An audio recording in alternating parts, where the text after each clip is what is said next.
Russian man like inside the dark, call me Bill Snatcher. Just the brother for the rapture. I hang live, holding on strong, hard to capture. Extravagant, resurrect the track and it's militant. And I react like a garden and start killing. It's manifesting. The God's work like appliances, dealing in my psyche.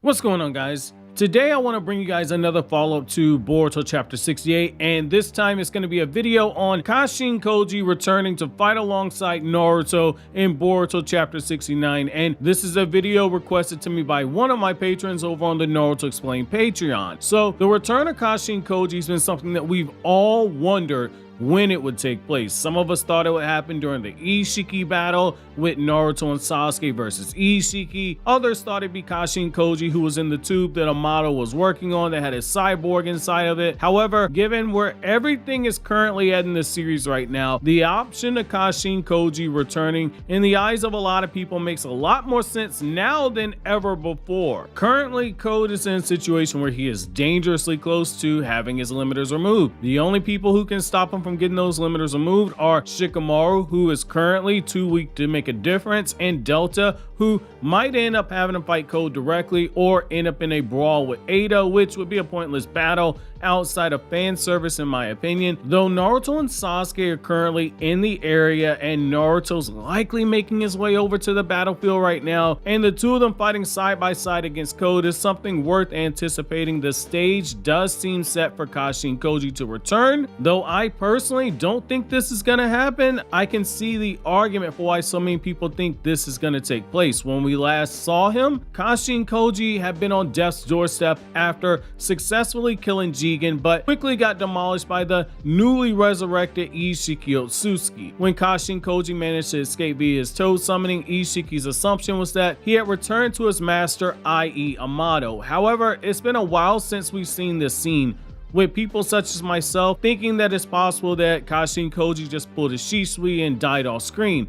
The idea of him observing everything from the shadows, it does make sense here, and there's stuff that can back this up. Symbolically, it continues to build on one of the trends that Boruto as a series has been trying to define as being one of its themes, which is that it's a story focused on how to shake off the legacy and presence of one's familial ties as you continue to build your own legacy separate from that. Kashin Koji isn't Jiraiya's son in the way that Boruto is Naruto's son, but he is the son of Jiraiya in the sense that Mitsuki is the son of Orochimaru, both being clones of a legendary Sannin member. Kashin Koji already seemingly disproved Ishiki's words about him being a victim of his own DNA, that his fate was predetermined by his DNA to die here and then, just like Jiraiya's fate was to die in the battle against Pain. But Koji broke that line of thinking by doing the one thing Jiraiya chose not to, which is to escape with this life.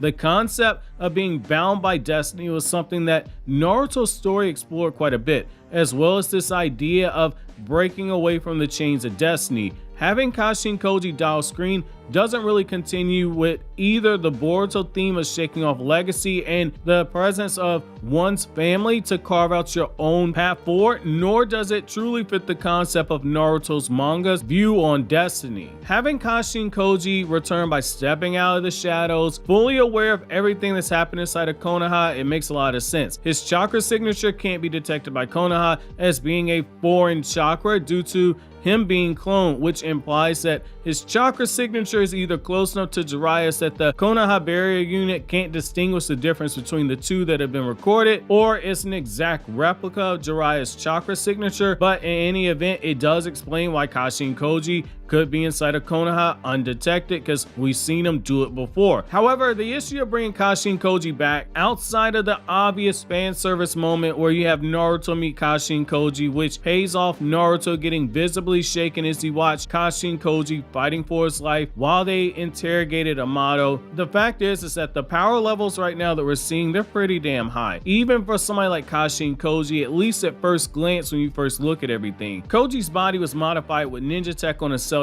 level, which by default makes him stronger than Jiraiya ever was. We're now at a point where Kashin Koji teaming up is the only real needle mover that you have until Boruto pops up on the battlefield, and that's only if Code gets his limiters taken off. If this is Code with his limiters still on, that's a completely different conversation. So we had a small sample size of what Koji could do with Intel when he fought against Jigen when Jigen was at 10% power. You could argue that since Koji never used Sage Mode when he killed Jigen, even when Jigen was at 10% and using Karma, Sage Mode Kashin Koji might have given Jigen at 100% power a much harder battle than some fans think, between the usage of ninja tactics, the usage of naturally existing flames being summoned to the battlefield, and Sage Mode Koji briefly throwing hands with Ishiki before Ishiki got bored and outright flatlined the guy. The idea that Kashin Koji shows up right now using Sage Mode and fights Code alongside Delta or Naruto is not the craziest expectation that Code can be defeated or pushed into a corner, even if he uses Karma, but that depends on how close you think Sage Mode Koji is to Jigen and how close you think Code with Karma is to Jigen before Code has his limiters removed, which is a reminder, we never saw Sage Mode Kashin Koji versus Jigen. Jigen and Ishiki are two different beings. It's a battle that will bring us back to the era of Naruto before Karma was factored into the equation, because Code's Karma basically acts like a bootleg curse mark. It gives him the power increase that you get from the marking, but he doesn't get the true benefits of a real marking. His Karma can absorb ninjutsu, and so far, he hasn't shown the ability to be able to use Sukuna Hikona, which makes any battle against him a lot easier than Naruto's battle with Jigen, because the two primary hexes that Jigen had that eliminated 99% of Naruto's arsenal, they're not on the table to be used right now. Code can't shrink Naruto's ninjutsu like Jigen did, nor can he absorb Naruto's ninjutsu like Jigen did. Any battle that unfolds would basically come down to, do you think Naruto, someone who has had 2 decades of experience as a ninja, being backed up by Kashin Koji, who is a clone of a legendary Sani member, do you think the two of them working together can bring down Code in a battle?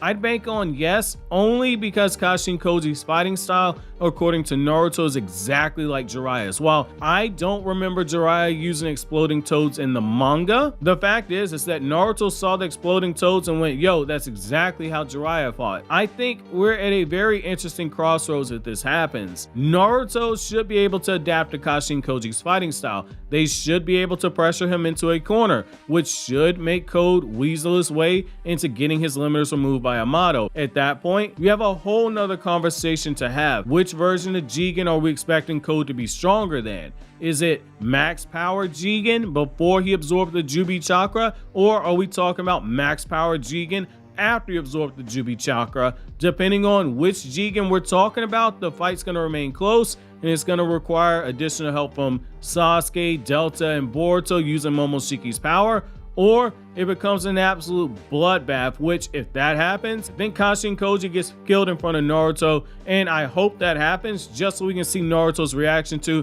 someone who has Jiraiya's face being killed right in front of him, because I'd love to see the mental toll that takes on him. Of course, if Ada gets involved, that's a flat out wrap. Even if you're able to actually attack her, which technically you shouldn't be able to because she can control your heart, but say you're able to attack her, she's one of the cyborgs that's stated to have combat power that greatly exceeds Jigen in battle. Despite her taijutsu skill being what was referred to as being average, skill and power are two different things. If an academy student knows 1,000 ways to slap somebody in the face but doesn't have the power to back it up, it isn't the same as somebody who knows 10 ways to slap you in the face but has enough power to punch a hole through a brick wall. All they need is one slap at full power to fully take you out. There's a difference between power and skill. That being said, Masashi Kishimoto's already written Ada as somebody who doesn't like fighting. She views it as being barbaric. I still say my money is on her going to look for Kawaki and leaving all the